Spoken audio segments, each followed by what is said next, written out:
We will now start on the Aurora, starting on the awning side at the front. Here we have the jerry can holder. With the jerry can holders, we have one either side of the front behind the stone guard, and these hold 20 litre jerry cans. Down from that we have the external tap. Now this tap is good for washing off purposes before we re-enter the van or cleaning off dishes, etc. We'll now move on to the pole carrier hatch. With the hatch, we unscrew the cover anti-clockwise and it will allow us to see access into the pole carrier hatch. In here we store our poles, anti-flap brackets and even fishing rods if you would like. Put the cover back on, always remember to lock it in place and twist clockwise. We'll now work our way down the Aurora awning side of the van. Now underneath the kitchen door, we have our pump operated toilet drainage. To the right of that is the manual operated drain valve for the toilet.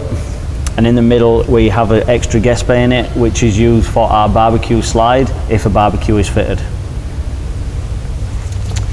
To the right hand side of the kitchen door, we have another gas bay in it, and this one is for our kitchen. Up here are the two mounts for the mounting bracket of the kitchen shelf. Moving on, we have the 12 volt outlet socket, the inverter outlet and the mains outlet. To the right of that we have another TV aerial point. The grab handle comes as standard on the Aurora. We'll now look at the main door on the Aurora. Now with the main door on the Aurora, it has two locking handles. So we have the main handle here, and we also have a top handle to lock the top end of the door.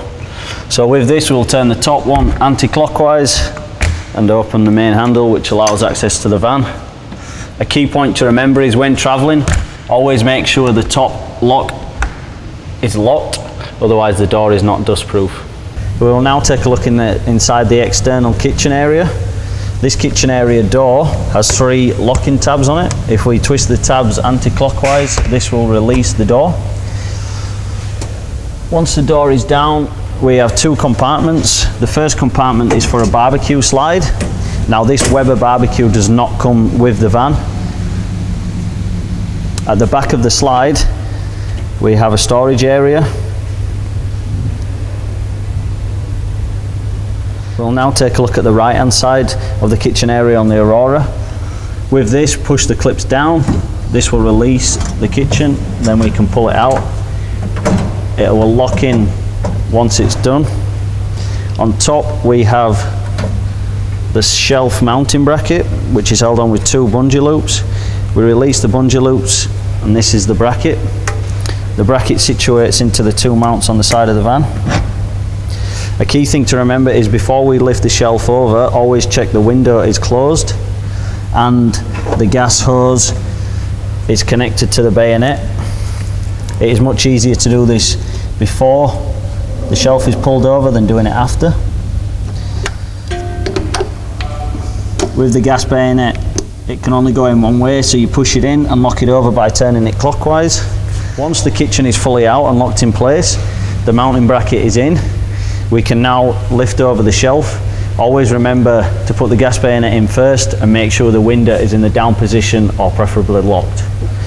Now with the shelf there is a latch on the side. If we release the latch, this will allow us to lift the shelf over and it then locks on top of the mount. Now this is the grill burner on the Aurora, which comes as standard.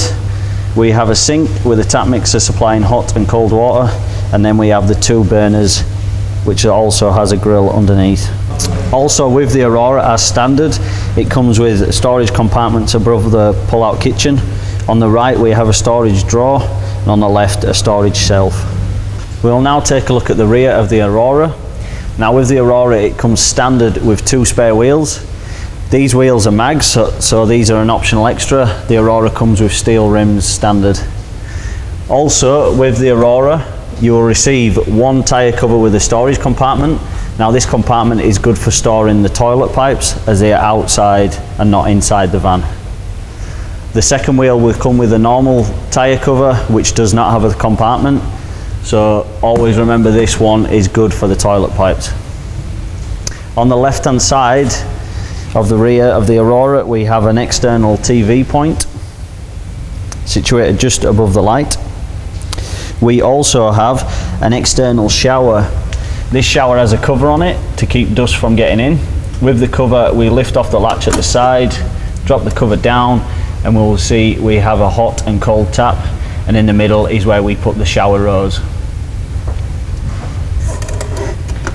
Also with the Aurora, it has a tyre ramp which assists us with lifting the tyres on and off the vehicle. This tyre ramp is situated in between the rear bar and the body, and it is held on with 2 spring clips which pull out and release the tyre ramp. We'll now take a look at how to remove the tyre ramp. With the tyre ramp, it has a spring-loaded latch on either side. So with the latch, we pull it out and it has a locking position if we turn it clockwise, where it will not touch the ramp when pulling it out. So once the latches are up, we grab the tyre rack, and this allows us to pull it out.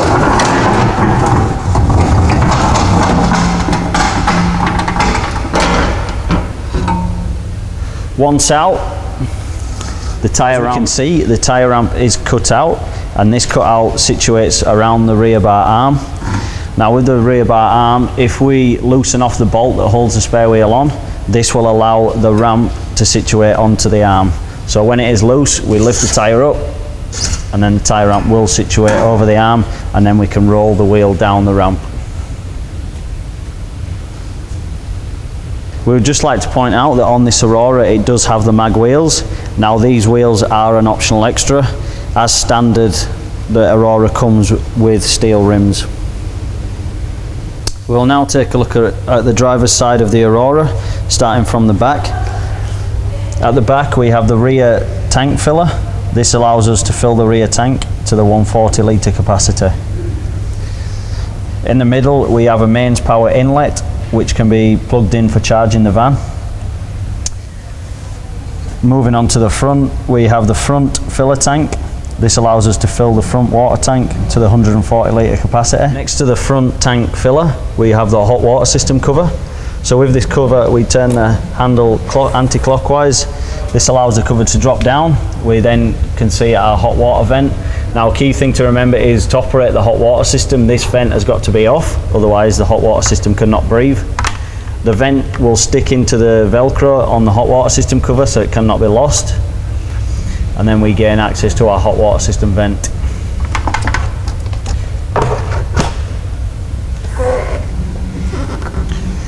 Here we have our first of our storage drawers. If we open the door, we can see that this has aircon, which is as standard. This is where the aircon machine is situated, and for the aircon to work, the door has got to be open.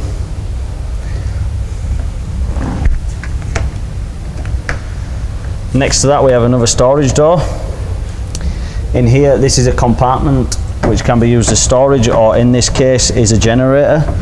So the generator will situate on the slide, and this is why the door is also vented, so the fumes cannot get into the van. We have our last storage compartment door, and in this one we have a pull-out box which is used for storing. It has a maximum weight of up to 50 kilo, and most people will store their awning covers and poles, pipes, etc. in here.